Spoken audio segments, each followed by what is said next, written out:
How's it going, guys? Welcome back to TheBlueShifting and welcome back to Mamiya. We have tied up all the stories, the pre-stories at least. We've seen all the tragedy, and now it's time for us to move forward into the next phase of whatever this is. We're back at Natsumi's funeral, and this time we're going to be doing what I did out of curiosity right at the beginning, unfortunately. We're going to stay here, we're going to let everyone leave, and then we're going to confront somebody interesting. So, let's jump in and kind of see what the next part of the story unfolds for us. The last one was really sad. I think it hit me very personally, so let's jump in and brace ourselves for a sad, sad story, because that's really what this all is. Alright, as I continued standing in place, I was soon left all alone. I silently approached the coffin. As my hand gingerly touched the lid, I heard the door behind me open.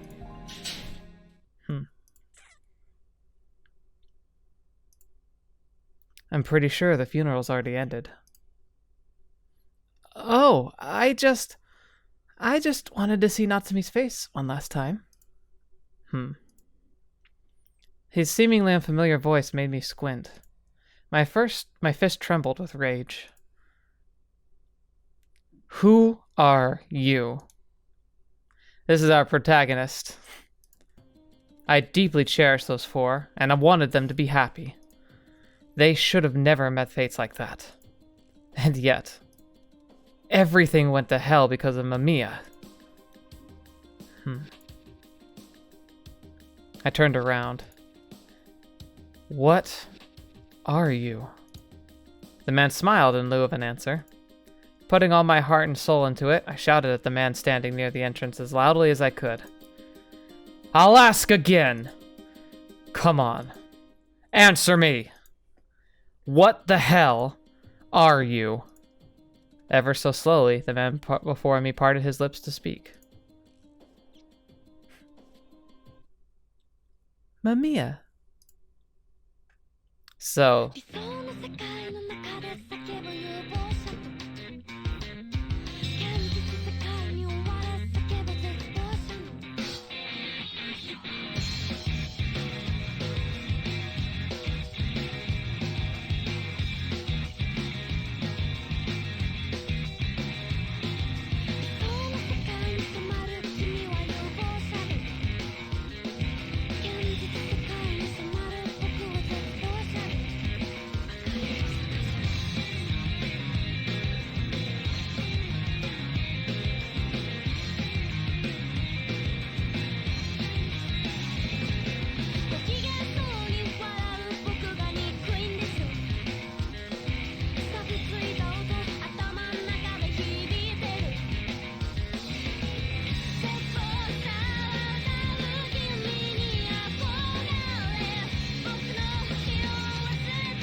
So that's Mamiya, huh?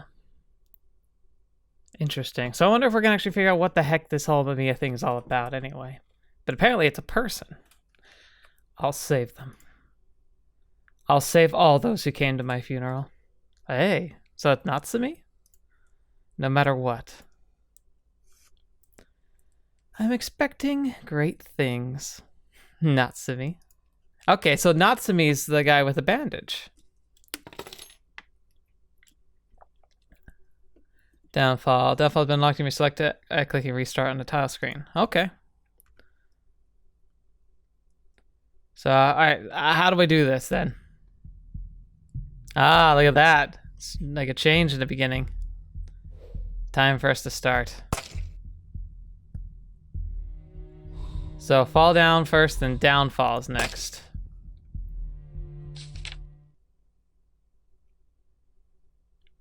What is this? I could barely hold the book. Oh, hey, so the maid girl, the maid of Akiba, she thought that Natsumi wasn't dead. Is he not? Or is he kind of dead? I don't know. I could barely hold the book. A combination of fear and anger were making my hands shake like crazy. What is this? Why must they all go through things like this? I mean, they were meant to become happy. I cherished them. I knew they were supposed to find happiness. And yet, it's all Mamiya's fault. They all died because of him. I gently placed the book on the desk. The so-called reality that had taken place within its pages was still somewhat difficult for me to accept. What in the world is Mamiya, anyway? And what's the story? How did you find your first job, Natsumi? Oh. As I stood there with my head hung low, a girl in a librarian uniform called out to me. Judging by the look on your face, I am assuming the direction of the story was rather difficult to ascertain. You'll get stories like this every now and then, stories that leave room for many interpretations. Although, it is precisely why spectators like you are necessary. Okay, spectator. I could see myself reflected in the diligent-looking girl's glasses as she threw me a glance. It made me painfully aware that this was now my reality. My name was Natsumi, the fairy man who was being mourned. I recalled dying once, but the next thing I knew, I somehow found myself in this place. I must say that I'm surprised. There has never been a case of a person who had memories from before they became a spectator. With a smile that seemed to say, and that's why no one ever remembers their real names, the woman reached for the nearby pot. I watched as the madder red liquid slowly filled the fancy teacup, making steam lazily rise into the air. The woman motioned for me to take a sip. As I did, the rich scent of the black tea immediately calmed my nerves. It's also exceedingly rare to get your own story as a first job. I was surprised myself. I never would have imagined the world I lived in was like this. I mean, inside a book. Whoa, wait a minute. Well, you see, the people living in there know nothing about the existence of this world. Ironically, they may never unearth the ruins of ancient underground cities, yet never find out about kingdoms in the sky. I put the cup in the saucer and took a good look around. There was a collection of bookshelves that seemed to go on without end. So are we some kind of, like, multiverse area here, huh? They reached into the sky, and the ceiling was so high up I couldn't actually see where it ended. It felt as though this place was an amalgam of all the libraries in the world. Congratulations! You have been chosen from countless other souls to become a spectator. The first time I'd heard that, I could barely process it. I thought I'd died, but then ended up waking up in a place like this. It made me seriously question whether or not the entire situation, including my own death, was nothing more than a strange dream. Having said that, I couldn't even remember how I died. But when I opened that book, it started with my own funeral. I even knew some of the attendees. And now I remembered it again. The tragic fate that befell someone I had cherished from the bottom of my heart. You mustn't lose heart, Miss Librarian. I realize how awfully unfortunate it must be to still retain memories from your past life. I have to admit, our Lord can truly be mischievous at times. Thanks for the consideration. Honestly, though, I don't know if I'm really cut out for this. Just knowing I'd have to witness their deaths all over again, There's hardly a need to worry. I'm certain you'll do a splendid job. So maybe this Mamiya is like a spectator like him, but one who started interfering somehow? The woman placed down her empty cup and looked me in the eye with a gaze full of confidence. Remember, you have been chosen for a reason. The room you were in a short while ago will serve as your private quarters, and I do believe I've already given you the general explanation of this facility, correct? Yes, thank you very much. I must say, though. Yes. This place is almost like heaven. She had explained to me how people lived here. From their private rooms of the spectators to the lavish resting areas, everything about this place was wonderful. I was especially intrigued by the cafeteria. Although we technically didn't need to eat, we were still supplied with food for recreational purposes. Yeah, this is quite an afterlife. The peace and comfort I had never known in life was easily and readily accessible here. Back when I was alive, I thought the happiest place in the world was under my warm sheets. But this place blew everything I'd known out of the water. While here, a wealth of wisdom, pleasure, and bliss will be at your fingertips. As one of our chosen, you can have it all. And finally, allow me to introduce you to your work area. So what's the purpose of a spectator? Wow. This room here is central to the work of spectators and librarians alike. Try not to stray too far, lest you risk getting lost. I am sorry. You needn't be. Make sure to steer clear of the darkness, however. Get too close and you won't be able to come back. That's not ominous at all. Her words sent a chill down my spine. I took another look around as she led me onward and saw books. Books as far as the eye could see. The paths between the bookshelves felt like they could go on forever. A single wrong turn would likely leave you trapped in here forever. How do you reach books that high? It's what we librarians are for. The fact that she actually heard my silly mutter made me blush. Don't hesitate to call us. Should the need arise, we will always bring you the materials you need for your job.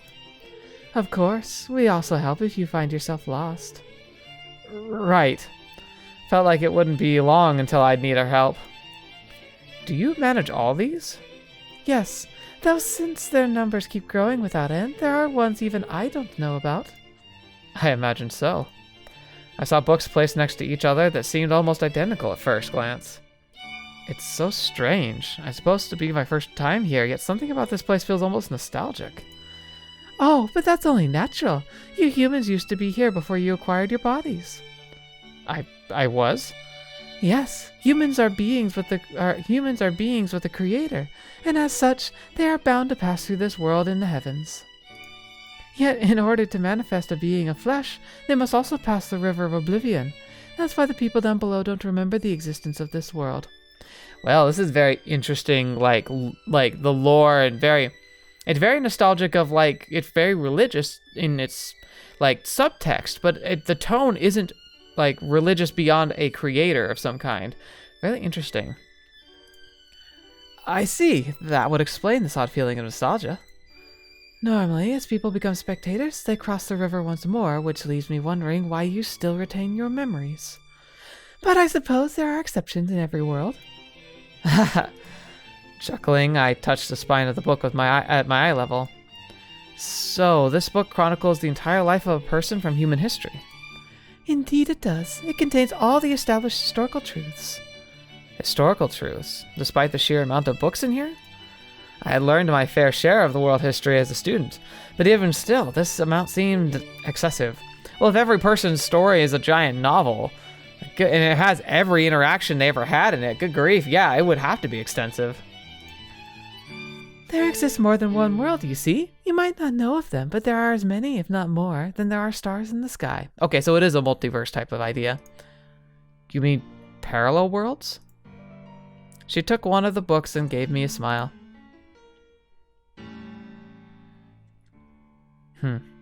She's kind of creepy, if I'm honest. Like, at first I thought she was kind of cute, but, like, this right here, this is creepy. In some worlds, certain wars never came to pass. Others are inhabited by radically different types of animals. Many of these books can't even be imagined by someone from your world. You're saying there are even worlds like the ones we see in fantasy novels and such? Indeed, although the fact alone holds little significance in your case, considering they're not worlds you'll be responsible for. The histories and cultures of these worlds are slightly different, but their numbers are many, making it impossible for us to record all events that occur within them. I'm assuming that's what a spectator... that's his voice now. I'm assuming that's what a spectator's come into the picture, right? She turned around to face me. You look exhausted. Why not have a seat?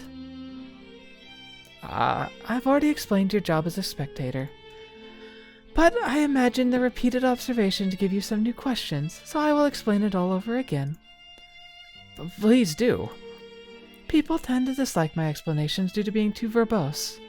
So instead, I prepared an easy-to-digest song. Oh, okay. You did? Please listen. She's had all of eternity, man. She's got to do something. Let me explain the spectator's job. The world has many possibilities that will probably be considered. You should know that not that the observed the world a few times, the amount of what ifs. Okay. Let's compare stories already spectated to the story you were assigned to. The text of the stories with the true course set to the story are only the gist of it. The text you are assigned is still merely a rough outline akin to prophecies and fortunes. To the bare minimum, true course that are set up. That's why interpretable margin changes each time you read it. A spectator's job is to record true courses in detail and ultimately decide it. Okay. So there's hope, isn't there? They may have died, but if we don't give up, there's surely a chance that they'll find happiness, right? Listen, Mr. Natsumi, the story spectator, that I can't keep up with the spectators, however, logically, statistically, astronomically, so there's nothing single possibility. The lines of the drafts, it's known as a marker, the lines you come across countless times. Now that you know the stories again and again, you more or less know how it goes, right? The most common possibility is one true course, the best true course, but that's death. You're saying it's possible if it's I get. Is there another way to save them? I want to see that. You're so very diligent and careful, Mr. Natsumi. Or because you like memories, you know, and setting the course times, it still pays work, I see. Interference isn't part of the spectator's job. In fact, most spectators are forbidden from, restricted from doing it. History is allowed to be so there, Mr. Natsumi. Do you understand? Let me say it again. You are to spectate the books and decide its true course. You're not allowed to interfere with it in any way. You look upon the lines upon lines of possibilities, and as though the writing the optimal story decides true course. That is the job of a spectator like you.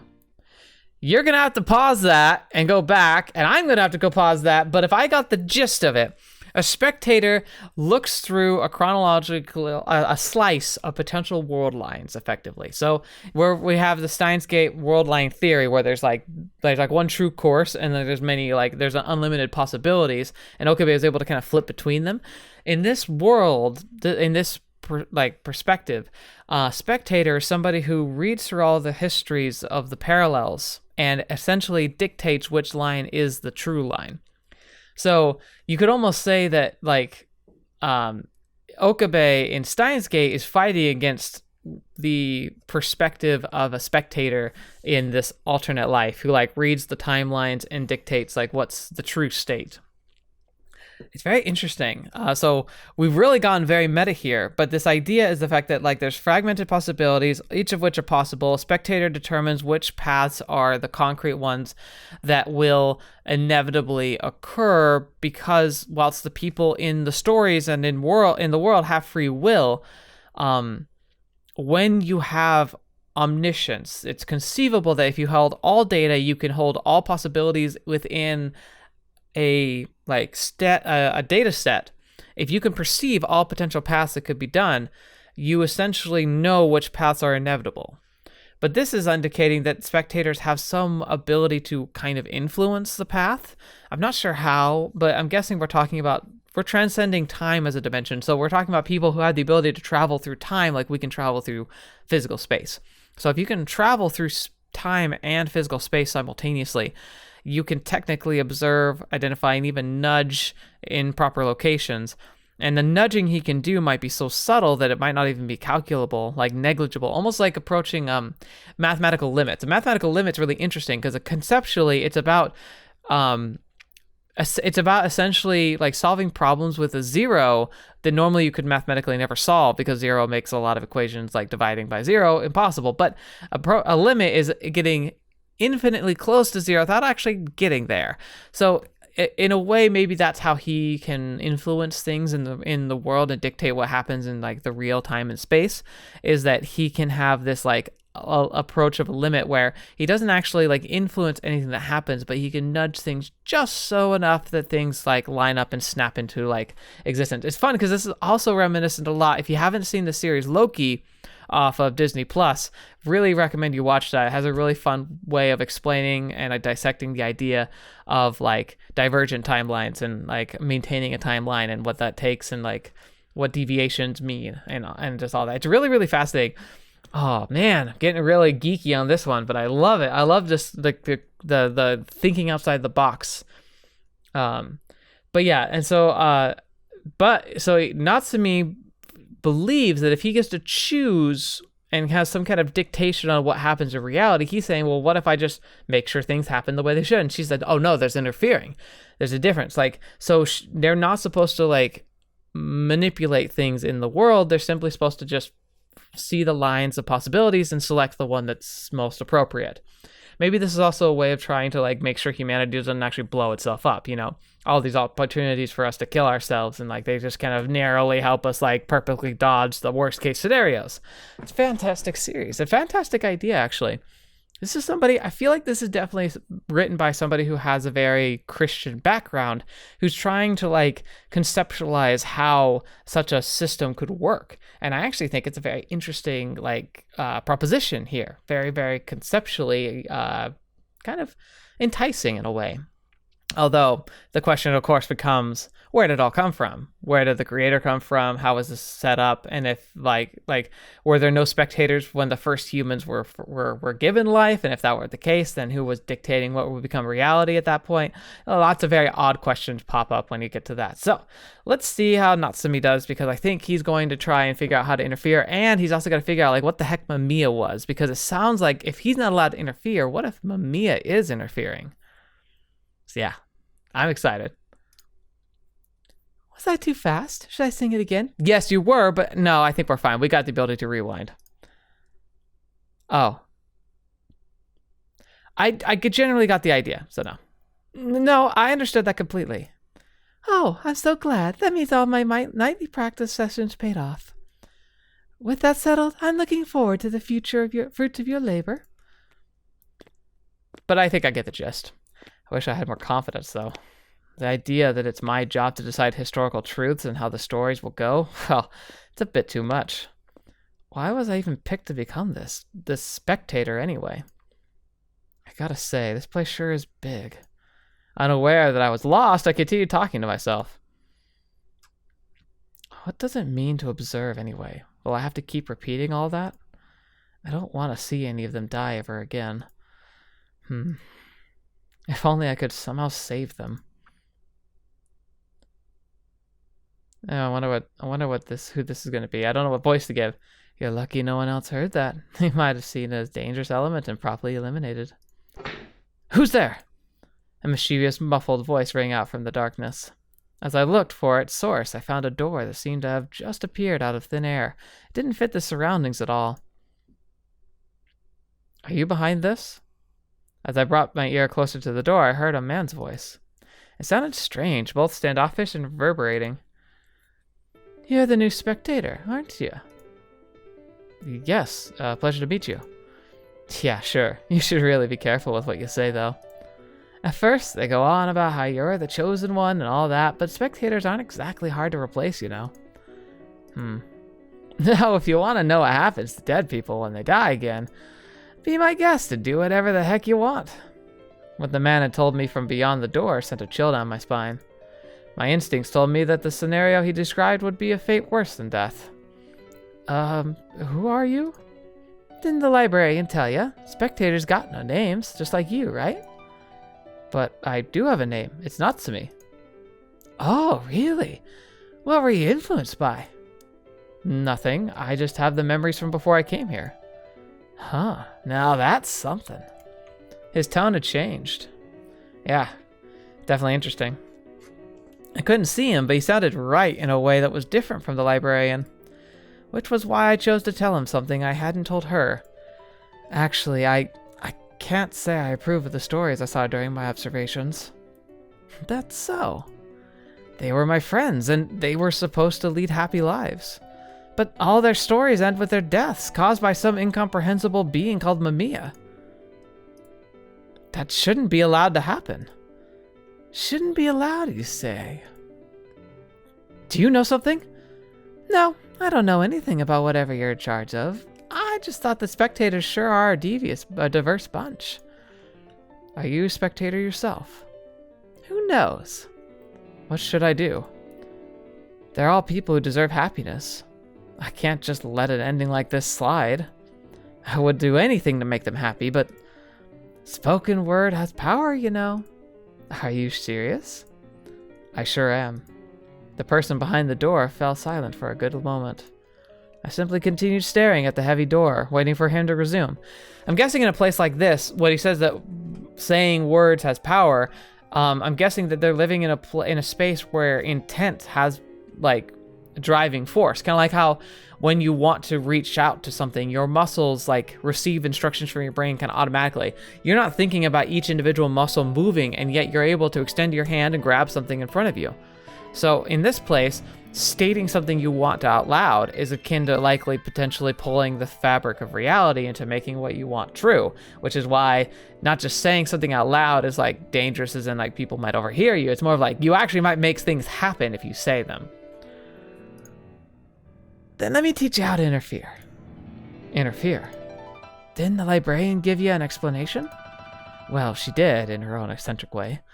But she also emphasized that interference is forbidden, that we mustn't get involved. They're all about that efficiency. They don't like needlessly spicing up the story set by our Lord. Most ordinary spectators see it as too much of a pain and don't even try. But you, tragically, are no ordinary spectator. Exactly. I still retain all my memories of them. So, you want to ensure they end up happy? That sounds dangerous. Obviously, there's always a chance that you'll fail and nothing will change. Your safety isn't guaranteed either. You might end up dying yourself while in the story. But I'm already dead. Interference means you'll no longer be spectating from a safe distance and instead become a character in that story. So yes, you can absolutely die all over again. So there are bad endings, I'm here. So what'll it be? Will you keep on observing as your friends die, or risk your own life and try and change the ending? The choice is yours. Life in this place does sound tempting. There wouldn't be a single dull moment. But if it comes to the cost of their happiness, I don't need it. For that, I would even mind dying. Do you have any idea what you're saying? You don't have to die anymore, yet you're still willing to take the risk? Well, I am already dead. But that means precious little in this world. You made it here, didn't you? Still, I don't care how many times I'll have to die. I'll just want to give them the endings they deserve. What a bro. All right. There was a book with a black cover before me. I took a deep breath as I looked at it. I would interfere with the story. The mysterious person behind the door told me I could do it, but I had no idea if I could even trust him. Deciding historical truths, huh? I gently ran my fingers along the cover. This brief written work contains countless possibilities, and I have to pick one of them. In that case, let it be a different possibility than the ones before. I pleaded before reading the first line. Tokyo, during the year in which the world was prophesied to end. Mamiya died.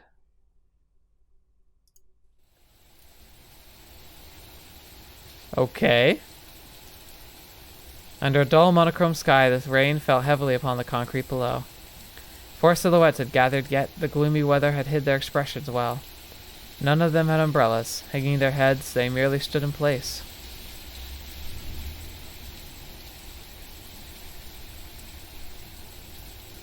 They don't look familiar. None of them showed any willingness to move, let alone speak. The tallest man in the group stood with his arms dangling powerlessly at his sides while the heavy rain drenched his dark, inky locks. Even covered in droplets, the large glasses of the man had decided little to hide the pain in his expression. What is this? The dark blue blazer of the young man next to him was completely soaked, making it weigh heavily on his shoulders. The last person was a beautiful young girl with chestnut-colored hair. A veil of grief had come over her eyes. She bit into her tiny lips, seeming as if to hide her emotions. It was a mystery why the 4 had in common. All of them seemed deeply hurt, but they weren't supporting each other. It was evident that they were all strangers. Suddenly, someone broke the silence. Mamiya. None of the 4 had energy left to tell which one of them had spoken up. However, the name made all 4 of them look up. And then, their eyes finally met. They stared at each other with pale lips and faces. What is this? I hadn't interfered at all. I was about to spectate like I had many times before, and the story was supposed to begin with my funeral. And yet, where did they go? Where are Kikuchi, Ryo, and the others?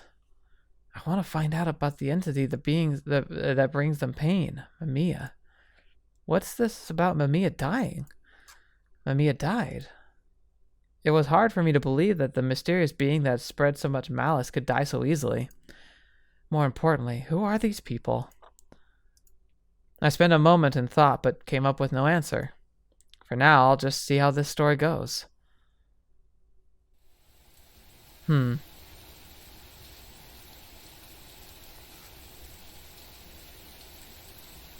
Excuse me. One coffee, please. And another for me. How about you two? The tall man looked questioningly at the two people in the school uniform, who ended up requesting the same order as him. The waitress took their orders and walked away, once again leaving the four people to their awkward silence.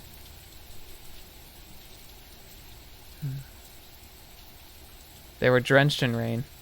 The warmth inside the cafe had dried them up a bit, but they could still easily catch a cold. None of them seemed to care, though. They had something far more important to worry about than the cold. The girl who had been trembling finally broke down in tears. Mamiya. No one said a thing, not even a word of consolation. They simply felt the weight of their silence pressing down on them, almost as if they themselves were crying. Here's your orders. 4 coffees. The silence was broken when the cold-eyed waitress returned with their drinks. Regaining some of their composure, the four watched as hot steam billowed up from their coffee. Some began drinking right away, while others suffered in silence as they remembered him. What would you say to some reminiscing? The suggestion came from the tallest man. Reminiscing? About what? What else? Mamiya, of course. The very air seemed to freeze around them. It felt as though the coffee would go cold in a matter of seconds. So, how about it?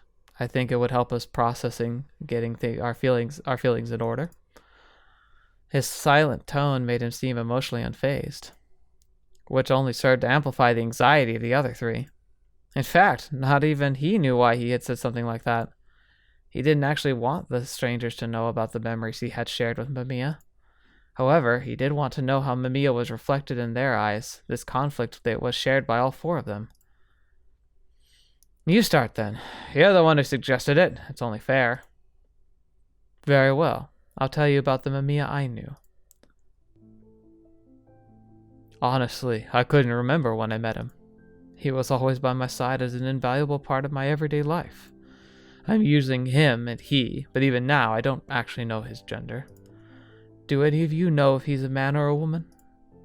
Was this asexuality of his just a product of his youth? Many say that when boys are most juvenile, they are closer to girls than ever. Mamiya seemed to be this idea made manifest.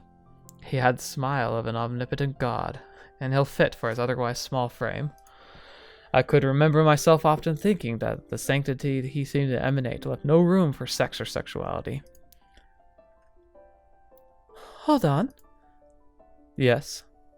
Everyone listened to the tall man's words with puzzled looks on their faces, but the one that spoke up first was a beautiful young girl. He did admittedly seem somewhat androgynous, but he was clearly a man. Really? I couldn't tell at all. Are you serious? Give me a break. You could tell just by looking. He was easily taller than this guy here with the glasses, and he had his Adam's apple sticking out.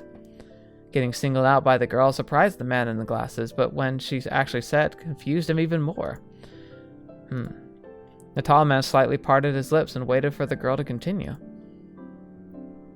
Mamiya, he taught at my school. He was a science teacher with a haircut trimmed to the nape of his neck, who always wore a lab coat and a turtleneck. I got the impression he was popular among female students, while also being well respected by the boys. He was good at teaching. He used to smile all the time, almost sadistically so. He had these large bony hands. I mean, I hate men, but his hands were special. They always calmed me down.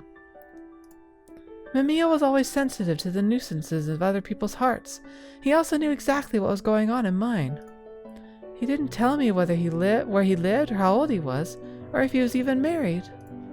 But that school was a dreadful, suffocating place, and Mamiya was the only one I could unconditionally trust. That ain't right. The next to speak up was the man in glasses. He was the only one to have emptied his cup of coffee. As the mist from his glasses cleared, his eyes met the girl's. He behaved as he pleased, completely unfazed by her scornful gaze. You don't have much luck with men, do you? Excuse me? Listen, Mamiya's a woman. If you can look at her and think that the man, your standards for guys must be hella messed up. Ew. And you there? Mamiya's no child. She's clearly an adult. Oh, really? And what makes you think that? Mamiya's the only woman I've genuinely loved. I doubt anyone else would have such a huge impact on me. Not in this life, that's for sure. Well, she did have some somewhat masculine way of speaking, I'll give you that, but that's hardly justification for enough for outright declaring her to be a guy. There was this unique aura about her, like she knew exactly what she wanted and wouldn't allow anyone to interfere. She was intelligent, insightful, and independent to boot. She usually wore a racing jacket on her shoulders and enjoyed the kind of tobacco only oddballs would appreciate. I inhaled that smoke more times than I can count. It was more than enough for a man to fall in love. So, you're just gonna keep quiet like that, huh? I'm guessing the Mamiya you know is different from ours. Hey. You listening to us? Oh, sorry, I was spacing out. The bags under his eyes made it clear that he had led an exhausting life. Bach keeps playing in my head, no matter how hard I try to shake it off. What? Bach? Oh, nothing. Forget I said that. Mamiya and I... we're just friends. He'd been at my side for as long as I could remember. He looked out the world at large, curious eyes, and wore a school uniform that was different from mine. I wasn't ever sure he went to school, though. I figured he had his reasons, so I chose not to pry. I've lost count of how many times his distant attitude and boundless self-confidence helped me fill me with courage. I really can't say that we met often. I ran into him now and then, and we'd discuss current affairs, but for some reason, he still felt like a close friend I'd known all my life. None of our Mamiyas match up, huh? Hey, I got a question. Do you know anyone else who knew Mamiya? The question, asked in a very serious tone, made everyone else freeze. I asked around for a woman called Mamiya, but no one seems to have known her. Same with mine, but how's that even possible? He was definitely a teacher at our school, I'm sure of it. I even took his class with all the other students. Why did everyone forget him? What is Mamiya anyway? All four of them had something to tell the others. However, none of them could bring themselves to say it, because that would mean denying their own memories as well as their own Mamiyas. No one said anything after that. Alright, so Mamiya died, but was already a kind of a strange entity type creature thing. Weird. Alright, I think we're going to go ahead and end here. It's a lot of interesting stuff's changed. I don't want to get too caught up in stuff before we get too carried away in the stories, but it's definitely got a lot to chew on here. Plus my voice is starting to give out a little bit, so it's as good a stopping point as anything. So, now we know who we are. We're Natsumi. We know what his role is. And now we just have more questions about Mamiya, because who on earth knows what the heck is going on? Certainly isn't me, but I'm glad we're finally getting some answers. I wonder how much more of the story there is here, and if we're going to be breaking up stories as well. Are we going to try and resolve each person's story individually, or we're going to try and find like a Steins Gate effectively, you know, like a proper ending for everybody? Even Mamiya, possibly. That'd be ideal. But I'm also getting some vibes of the House of Fata Morgana now that I think about it, because the second half of that story involved a lot about like trying to understand history and like understanding like what were people's roles, where did these forces and powers and entities come from, and what is it all about? Like, I kind of love that. It's really interesting to see the parallels, and I would be surprised if this story wasn't influenced by the House of Fata Morgana.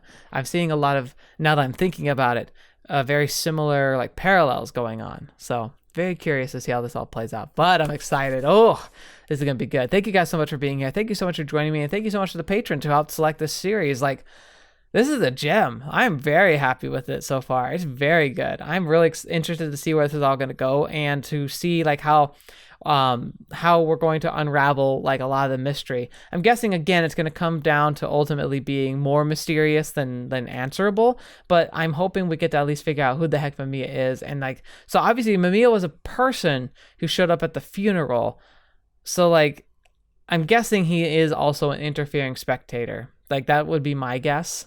So we'll have to see what the heck that's all about. But thank you guys so much for being here. I appreciate every second you spend with me. It really means the world to me. You guys are awesome. If you want to hang out, check out the Discord or the Patreon. Good places to go and find some really fun, unique stuff going on, especially the Patreon, where you get some access to some special behind the scenes type content if you just want to know more about me, my life, and like the process of making videos. And yeah, I'm just excited to be doing all this. So until the next video, watching me up. See me in next. I'll see you there.